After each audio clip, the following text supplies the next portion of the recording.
After Dexter New Blood being kinda underwhelming, when I heard that 2 more Dexter projects were in the works, I was like, here we go again, milking an IP that doesn't have any more juice left, but cool, I won't be watching. And then I heard online that the shows are sorta kinda good. I thought, Reacher is good, Tull-Sucking is good, Mobland is excellent, Penguin is excellent, The Sopranos is a masterpiece. So you mean to tell me that the new Resurrection show is good, huh? Fine. I joined in during the 6th week, I think, and to my surprise, I was intrigued and found myself enjoying the show quite a bit.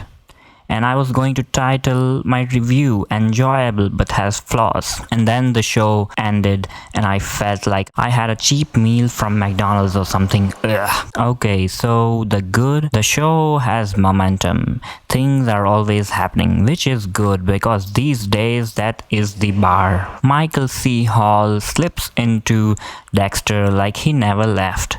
Leaving the original music in was great too. The show has an incredible roster of cast and they all have their moments more or less. And the most important thing of all, Dexter as a character is treated with respect and the writers seem to squeeze all the member berries for what it's worth, which at this point in pop culture is acceptable, I would say. And that is all. If you love the show, enjoy it. Stop the video now because I'm going to tear things apart. You have been warned. I will start with something objective first. The show is riddled with plot conveniences, which I understand are common in crime thrillers, but come on.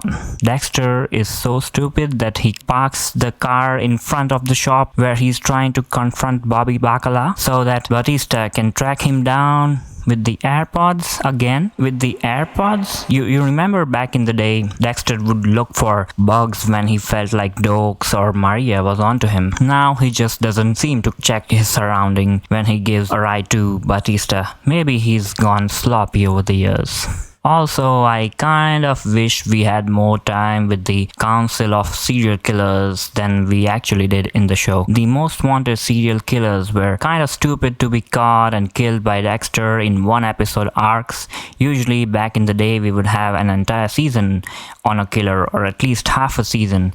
But no, the notorious Gemini killers just got fooled by Dexter easily. Makes you wonder how they fooled FBI for decades. And talking about the dialogue in the show, it sucks ass.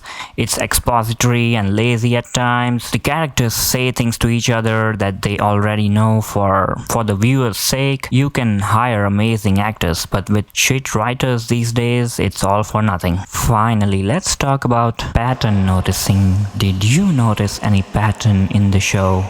Did you get the message that the show was trying to get across ever so subtly? At first I thought it's modern day New York. Of course your not girlfriend would say, do you want to go back to my place? We can watch the new episode of Drag Race. I shouldn't read too much into it. Of course they had an immigration allegory woven into the show where a certain demographic is shown to be upstanding, kind citizens no matter what. To be fair, I did like the way they tied Blessing and his family aspect to Dexter's humanity. It was alright and full of heart, but let's just say I noticed the pattern, nothing more. Lastly, there were some characters that historically were underestimated, but now you know they can do it too. So in episode 5, we have Jessica Jones say society expects women to be victims who fight back. They don't expect them to enjoy killings and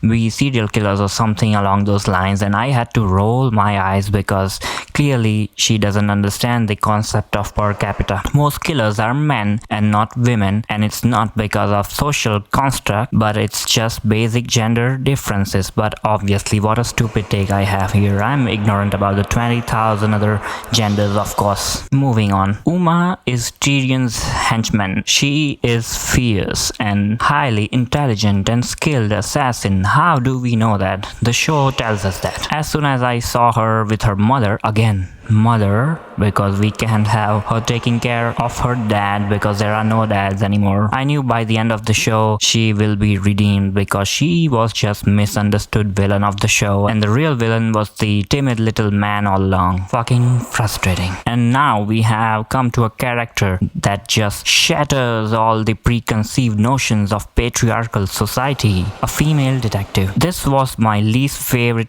character of all. If this show was made 2 decades ago, it would be played by a man and it would be Matthew McConaughey or someone, but here we are again. She is so smart that she can piece things together in record time while listening to that damn song, and maybe she's just reading the script instead, I think. Remember Deborah Morgan? She was smart and deeply flawed, and that made her believable and likable as a person. This plank of wood, I don't know what she's about. I was bracing myself when they killed Batista in the show, and for a moment I thought we were gonna be in for a bait and switch where she will solve the case and capture Dexter, but thankfully that didn't happen. Probably because Showtime wants another season. In the end, I will say yes, it's modern with all that entails, but it had some good moments with the father-son dynamics, and if you compare it to the first 4 seasons of OG Dexter, which was excellent by the way, this falls apart. It's not even as good as season 8 in my opinion.